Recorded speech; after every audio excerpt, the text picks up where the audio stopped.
I was just a few feet from my car when she burst out of the underbrush and collapsed right in front of me.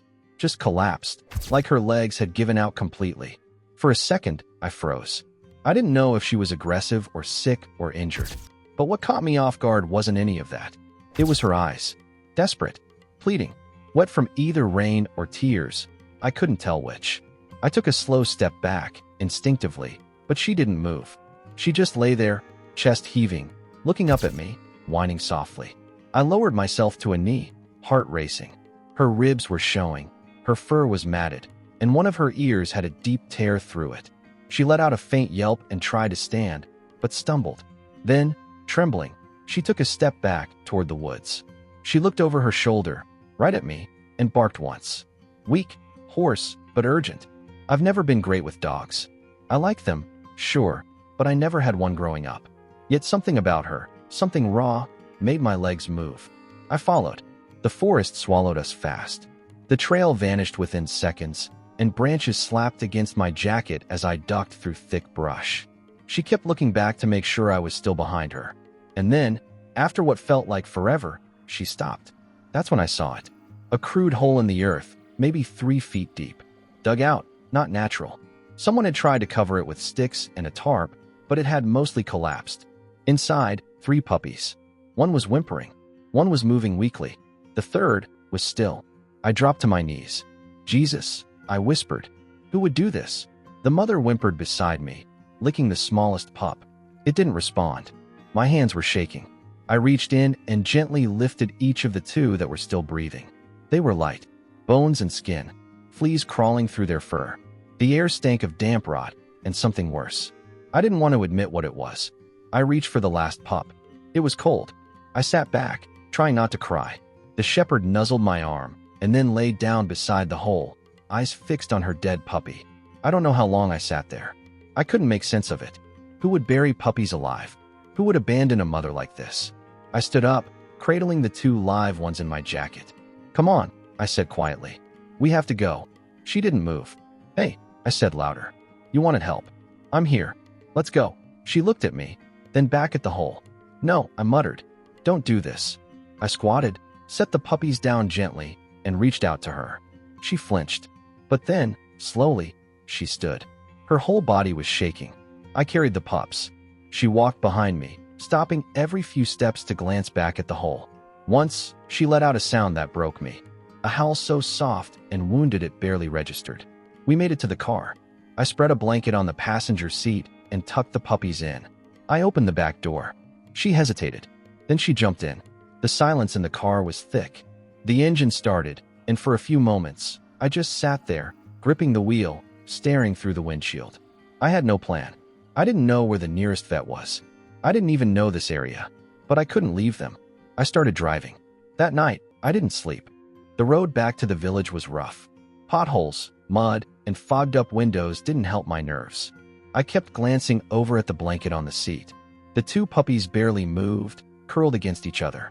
The mother lay quietly in the back seat, her head resting on the door, her eyes half shut but not asleep. I could tell she was listening. Every little whimper from her babies made her ears twitch. I drove through the main street of the village and pulled into a tiny market with a blinking red sign. The clerk inside was young, maybe 20, leaning over a phone. "Excuse me," I said, stepping in, my jacket stained with dirt. "Is there a vet around here?" He barely looked up. "Not in this village. Closest one's maybe 40 kilometers. In Colombia. Any animal shelter? Rescue? Anything?" He shook his head. "No. You could try calling someone from the city. But not tonight." It was already getting dark. A slight drizzle tapped against the windows. "Is there a place I can stay?" I asked. He nodded. "Old cottage behind the school. Belongs to some guy from Lviv. He rents it out. But you'd have to talk to Helena. She's the school janitor." I thanked him, grabbed some canned food and water, and headed back to the car. The puppies hadn't moved. One let out a soft cough. That sound, too light, too dry, cut through me. We found the cottage. Helena gave me the keys without asking too many questions. I lied and said I was a photographer working on a nature project. She didn't seem to care. The place was cold and smelled like mildew. But it had an old barn next to it, half collapsed but still dry inside. I carried the puppies in first, laid them in a box I padded with towels from my bag. The mother followed, staying close, licking their fur, nudging them softly.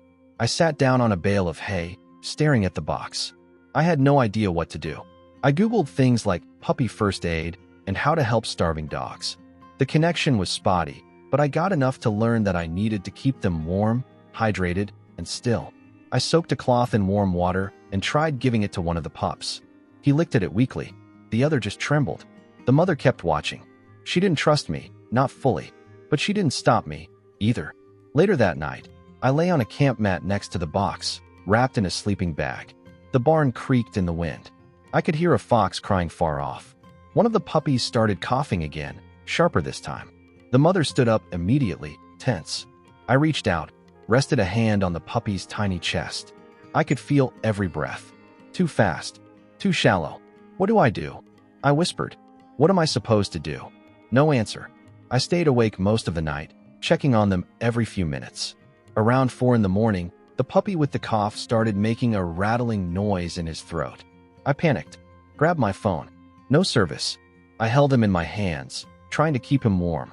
His body felt too light, like he was already leaving. The mother whined and pushed her nose against his side. But somehow he kept breathing. The sun started rising around 5. Cold light spilled through the slats in the barn wall. The mother finally lay down beside her pups again, but she didn't close her eyes. I sat with my back against the wall, exhausted, but afraid to fall asleep. This wasn't what I came here for. But I knew, already, there was no going back. By morning, I made up my mind. I texted my boss and told him I had car trouble, that I'd be back in a few days. Maybe. Then I called my parents. Said the trip was going longer than expected. I didn't mention the dogs. I couldn't explain it yet, not even to myself. I loaded the puppies into a cardboard box lined with towels, then helped the mother into the back seat. She climbed in faster than I expected, as if she already knew we were going somewhere important. Her eyes were sharper today, but still tired. I punched Colombia Veterinary Clinic into my phone. Signal was patchy, but I got a location. 40 kilometers. I hoped they were open. The drive was quiet. The road twisted along hills, past broken fences and small wooden houses. A few cows stood beside the roadside, chewing lazily. The puppies barely stirred. One of them, the one who'd been coughing, let out a small whimper halfway through. I nearly swerved. We reached the clinic just after 10. It was a small building, nothing fancy, but clean. A blue cross above the door. A bell jingled as I stepped inside, holding the box like it was full of glass. The woman at the counter looked up, maybe in her 50s. Blonde hair in a bun. Name tag said Irina. Help, I said. I found them in the woods. I don't know what to do.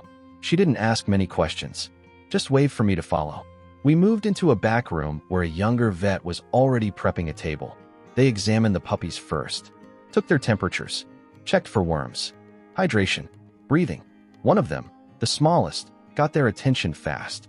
Critical, the younger vet said. Very low body temp. Pneumonia likely. Irina nodded. We can try 4 fluids. Antibiotics. But no guarantees. Do it, I said. Do whatever you can. They moved fast, hooking up tubes, warming pads, injections. I sat on a bench nearby, the mother beside me, watching everything. She didn't bark, didn't growl, just watched. After 20 minutes, they looked at her. And the mother? She's skin and bones, I said. But she walked here. She hasn't eaten much. They examined her gently. She flinched a few times, but let them check her heartbeat, her gums, her belly. She's malnourished, but stable. Needs rest, food, and monitoring. I nodded. My eyes burned. How much will all this cost? I finally asked. Irina pulled out a clipboard and started jotting. First 24 hours, treatment, medication, monitoring. It'll be over 10,000 hryvnias. I swallowed hard. Okay. She paused. We can refer you to a shelter. They'll take the dogs and cover medical care. Where? She gave me an address. On the edge of town. After they stabilized the puppies, I drove there to see it myself. It was a crumbling building with metal bars on the windows. The smell hit me before I stepped out of the car. Inside, rows of cages. Wet floors. Barking. Fear. A man in stained overalls showed me around. He pointed to an empty cage in the back. They'll fit here. The cage was barely big enough for one adult dog. No bedding. No light. I nodded politely, turned around, and walked out. Back in the car, I stared at the steering wheel. I had no apartment prepared for animals. I barely had time to manage my own life. But when I looked in the rearview mirror, the mother dog met my eyes. That was it. I drove back to the clinic. Told Irina I'd be taking them all. She looked surprised. You sure? No, I said. But I'm doing it anyway. She smiled just a little. That's how most of us start. That night, I checked into a cheap guest house just outside the town.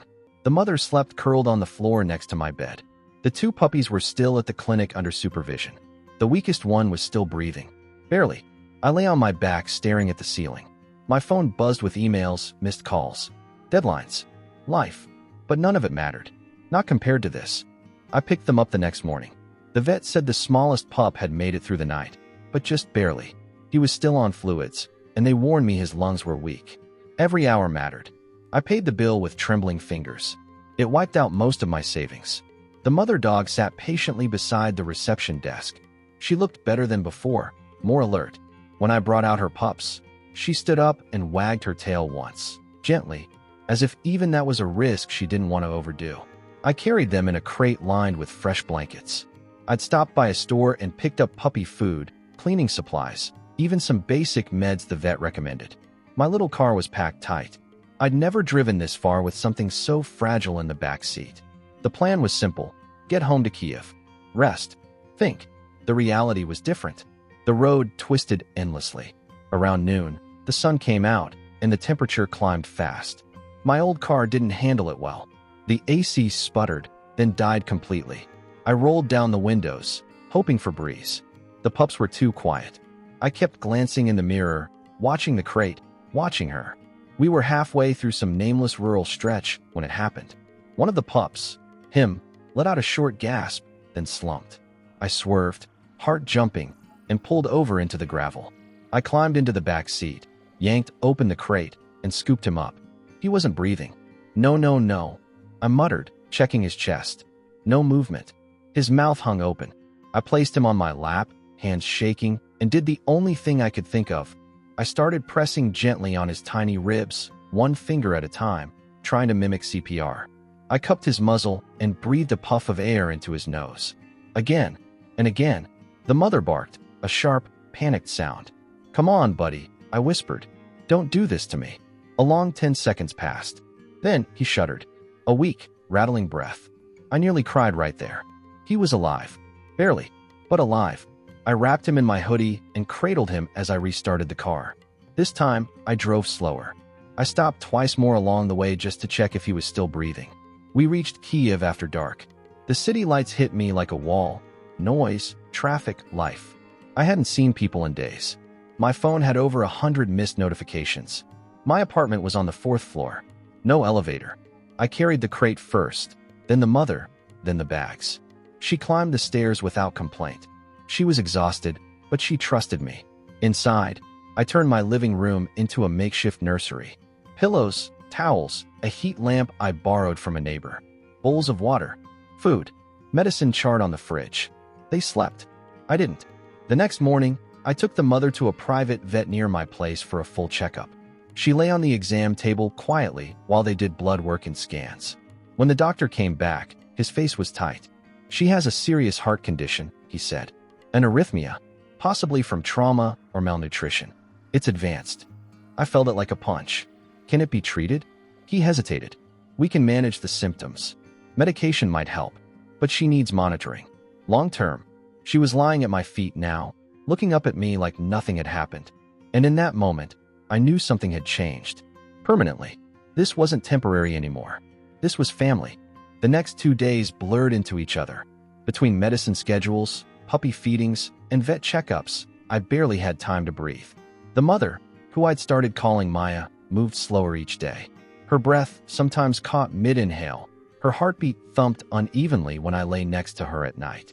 I took her back to the clinic for a follow-up. This time, the cardiologist was there. After a long silence in the dimly lit room, she looked up from the monitor. The arrhythmia is worsening, she said softly. We could try surgery, but it's high risk. She's weak. The cost alone would be over 50,000 hryvnias. And the chances? I asked, already knowing. She shook her head. Very low. I drove home in silence. Maya sat beside me, head on my lap. Every few minutes, her body twitched slightly. That night, I opened my laptop and created a fundraiser. I posted everything: the photos, the story, even a short video of Maya with the pups. I shared it everywhere: Facebook, Instagram, even sent it to animal groups. The response was mixed. Some people shared it. A few donated, but most didn't.